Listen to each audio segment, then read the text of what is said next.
It was just another slow afternoon at a small-town diner. Coffee brewing, the quiet hum of conversations, and the occasional clatter of dishes in the back. Emma, a kind-hearted waitress in her early 20s, had been working there for a couple of years. She knew most of the regulars by name. But that day, something felt different. A frail-looking old man walked in, wearing a worn-out coat and carrying a sadness in his eyes that didn't match the warmth of the place. He sat alone in the farthest booth, glancing around as if searching for someone who never came. Emma noticed him right away. Something about his lonely presence tugged at her heart. As she approached to take his order, she noticed his hands trembling slightly and his voice soft, almost unsure. When she asked if he wanted anything special, he hesitated before whispering, "Today's my birthday." No family, no friends, just a single cupcake with a candle that he pulled from his coat pocket. Emma didn't have much, but she believed everyone deserved to feel special on their birthday. So she went out of her way. She gathered a few coworkers, lit the candle, and they all sang "Happy Birthday" as the man's eyes welled with tears. He smiled, quietly thanking her. She sat with him for a while, chatting between serving other tables, and learned that he'd been coming to the diner off and on for years, but no one had ever noticed him much. He said he liked the quiet, that it reminded him of simpler times. What Emma didn't know was that this man, who looked like he barely had enough money for a cup of coffee, was hiding something huge. He had a past no one could guess just by looking at him. A past filled with business empires, private jets, and a name that once made headlines. He wasn't just a lonely man down on his luck. He was a billionaire in disguise, testing the kindness of strangers. Why was he really there that day? What did he see in Emma that made him open up? And what happened next would change her life in ways she never expected. That simple act of kindness, a cupcake, a song, a little time, would unlock a truth that no one in that diner could have seen coming. Just as Emma turned to check on another table, the man reached into his coat pocket again, but this time it wasn't for a cupcake. And what he pulled out left Emma completely speechless. Emma blinked, unsure if she saw it right. The old man's wrinkled hand held out a folded envelope, thick and sealed. He didn't say anything at first, just slid it across the table with a quiet look in his eyes that said more than words ever could. Emma hesitated, wiping her hands nervously on her apron. "What's this?" she asked softly. He smiled, that same kind, tired smile. "Something I've been carrying around for a long time. Been waiting for the right person to give it to." Emma stared at the envelope, her heart starting to race. She didn't open it right away. Her mind was spinning. Why her? What was in it? A thank you note. A tip. Something about the way he spoke made her think it was more than that. Way more. She looked around the diner.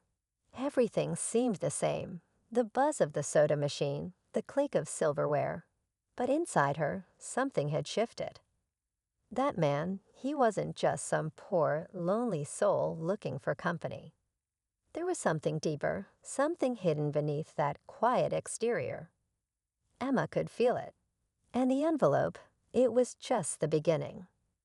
Later, during her break, she sat out back and finally opened it.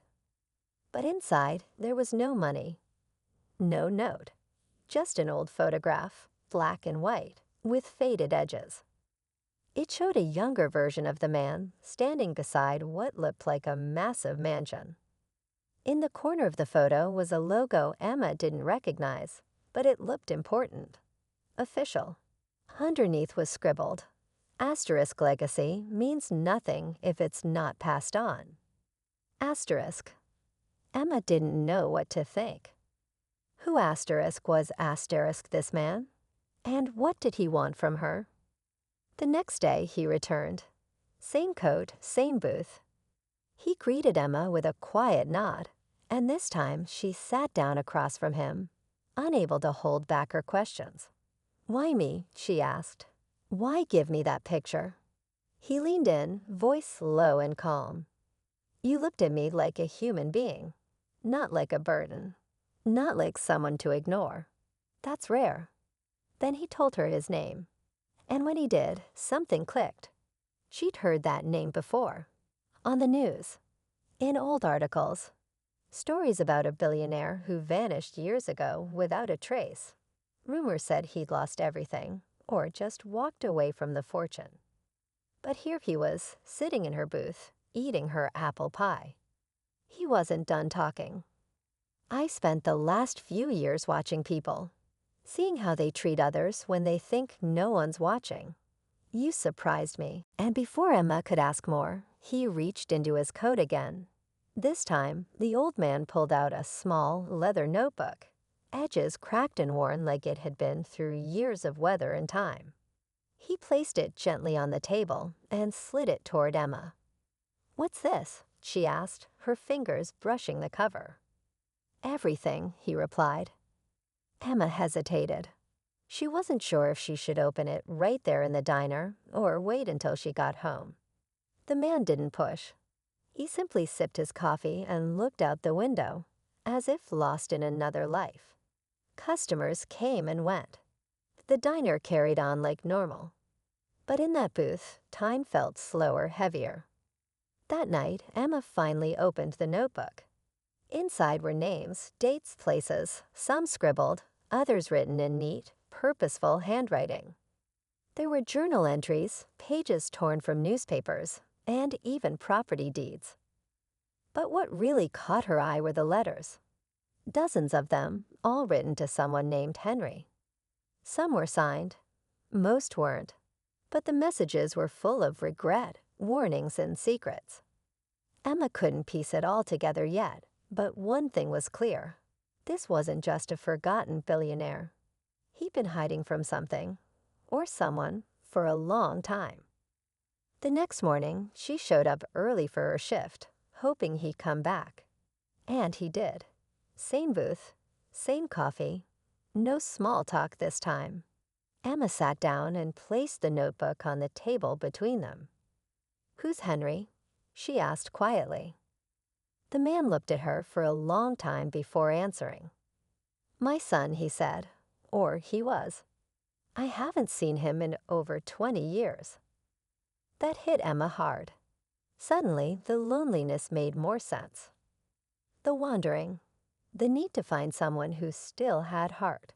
She wanted to ask more, but the front door chimed, and a tall man in a suit stepped inside, scanning the room. His eyes landed on the old man, then on Emma. The man in the suit didn't order anything. He walked straight to the booth, slow and steady. The old man went stiff. Emma noticed his hands gripping the edge of the table. "Mr. Whitmore," the suited man said, "you've been hard to find." Emma felt a chill run down her spine. The old man didn't answer. He just looked down at his coffee, like a storm was about to hit. The man in the suit turned to Emma. "Has he told you who he really is?" She opened her mouth to speak, but no words came.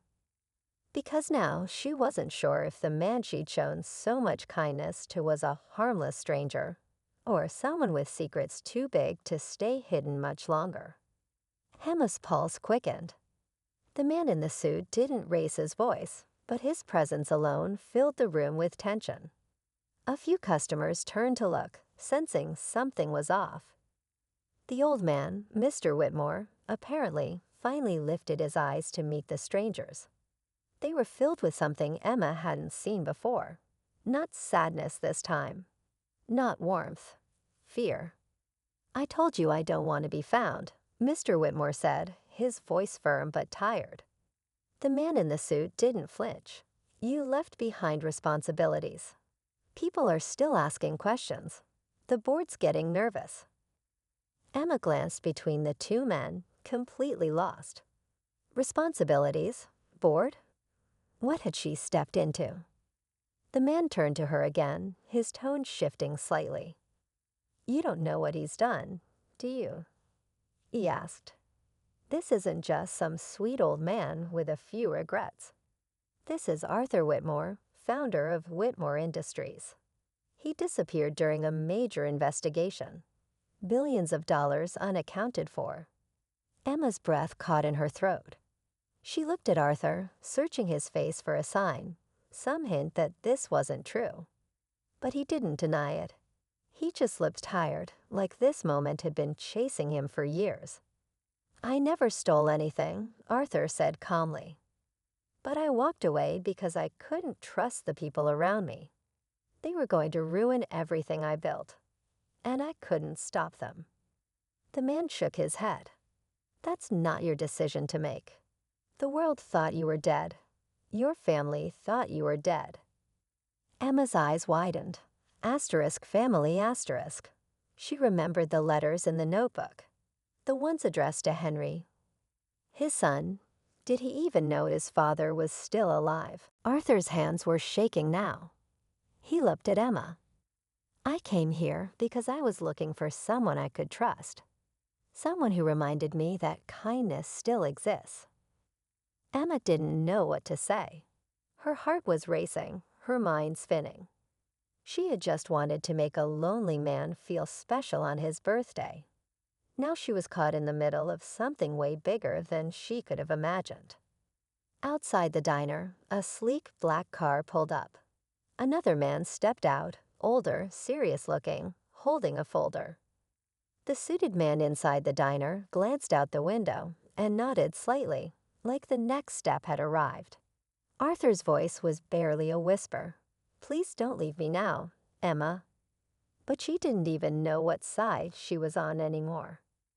Because now, the line between truth and lies was getting harder to see, and the moment of truth was just seconds away. Emma froze in place, her eyes locked on the older man stepping out of the black car. Something about him felt familiar, though she couldn't place why. He moved with purpose, holding the folder like it contained something heavy, not in weight, but in consequence. The tension inside the diner thickened. Arthur leaned closer to Emma, voice low and urgent. "If they take me, you'll never know the truth." Before Emma could respond, the door swung open. The man walked straight over, nodding to the one already seated. "I told you not to approach him in public," he said sharply, then turned to Arthur. "We need to talk. Now." Arthur narrowed his eyes. "Do you even know who she is?" he asked, nodding toward Emma. The two men looked at her, confused.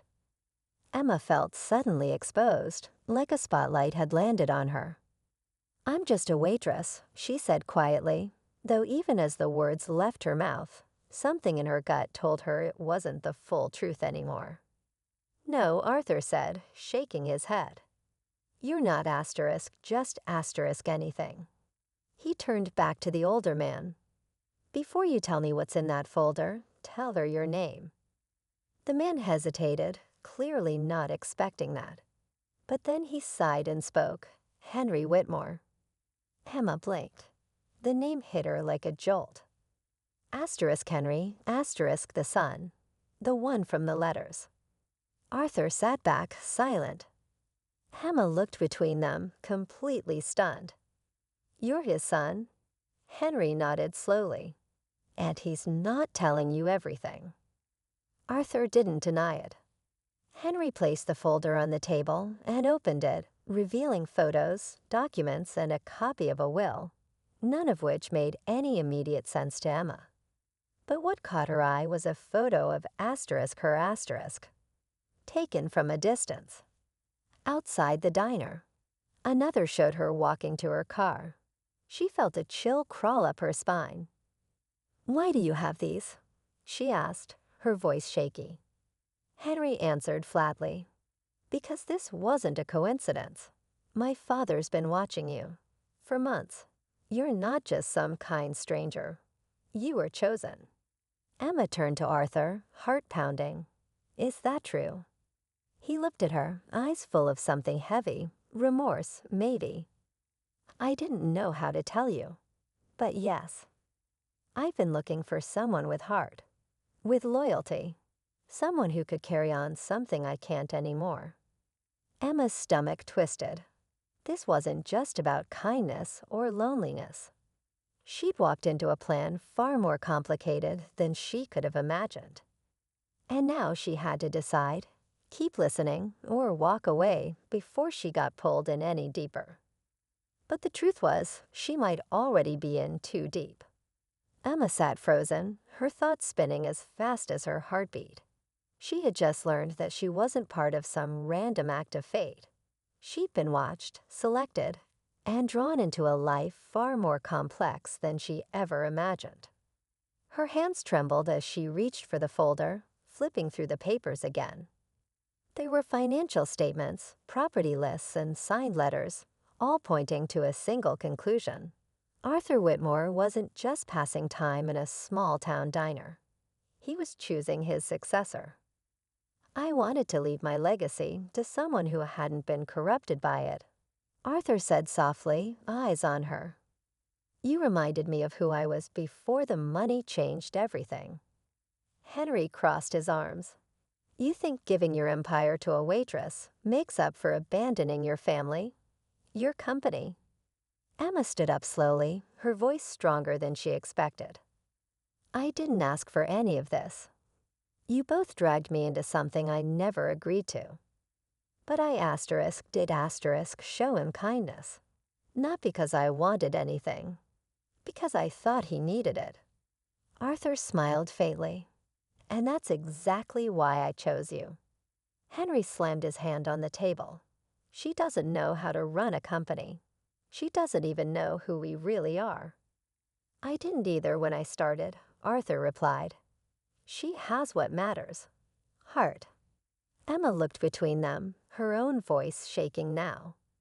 You can't just hand me billions of dollars and expect me to fix your broken past. Arthur's gaze softened. I'm not asking you to fix anything. Just carry it forward the right way. Henry turned away, clearly frustrated. You're making a mistake. But before anyone could say another word, a loud buzz came from the folder. A small device, tucked between the pages, blinked red. Arthur's eyes went wide. That's not mine. Henry leaned in quickly, grabbed it, and pulled out what looked like a tiny tracker. He stared at it in disbelief. We've been followed. Outside, a black SUV pulled into the parking lot, tinted windows hiding whoever was inside. Arthur looked at Emma one last time. Whatever happens now, don't let them turn you into something you're not. The door burst open. Men in dark suits rushed in, shouting commands. Henry stepped in front of his father, shielding him instinctively. Emma ducked behind the counter, heart racing. And just when it felt like everything was about to collapse, a voice echoed across the diner. Emma Thompson, we're here for you. And in that instant, she realized. This wasn't just Arthur's story anymore. Emma stood up slowly, her legs shaking beneath her. The men in suits were no longer focused on Arthur or Henry. They had eyes only for her. You've been under quiet observation, one of them said calmly. For months, we didn't expect the Whitmore connection, but we knew something bigger was happening here. Arthur looked just as confused as Emma felt. Why her? The man continued, because someone flagged her kindness. A pattern of unrecorded good deeds, going back years. Quiet acts of generosity. No attention, no rewards. We don't often see that. Emma's mouth went dry. You've been watching me. For your protection, and maybe for something more.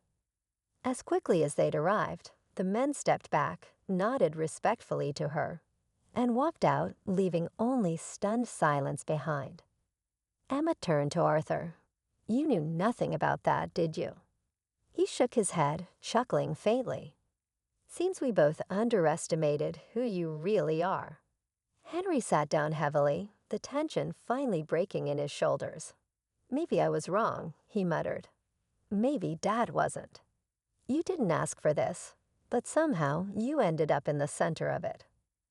Over the next few weeks, Emma's life changed completely. She went from pouring coffee in a small-town diner to sitting in boardrooms with top advisors. Arthur officially named her the legal heir to his fortune, not because of blood or business smarts, but because of heart. Kindness. She took over Whitmore Industries not to build more wealth, but to rebuild its soul. Henry and Arthur began speaking again. The years between them couldn't be erased, but there was a start, some kind of healing. Emma even invited them back to the diner, where it had all begun. They sat in their old booth, sipping coffee like regulars. People online began to call Emma the Billionaire Waitress. News stories swirled, hashtags trended, and cameras followed her. But she never let it change her. She still tipped extra when she could, still held doors open for strangers, still smiled at lonely faces in booths by the window. The truth was, Emma hadn't been chosen by accident. She had been living the kind of life that others only talk about: kindness without expectation, generosity without recognition. Arthur saw it. So did others. And in the end, that was the legacy worth leaving behind. She often thought about that first cupcake, the flicker of a single candle, how one small act of compassion had sparked a story no one could have predicted. And she hoped people remembered this. Sometimes it's not the loudest voice that changes the world. It's the quietest kindness.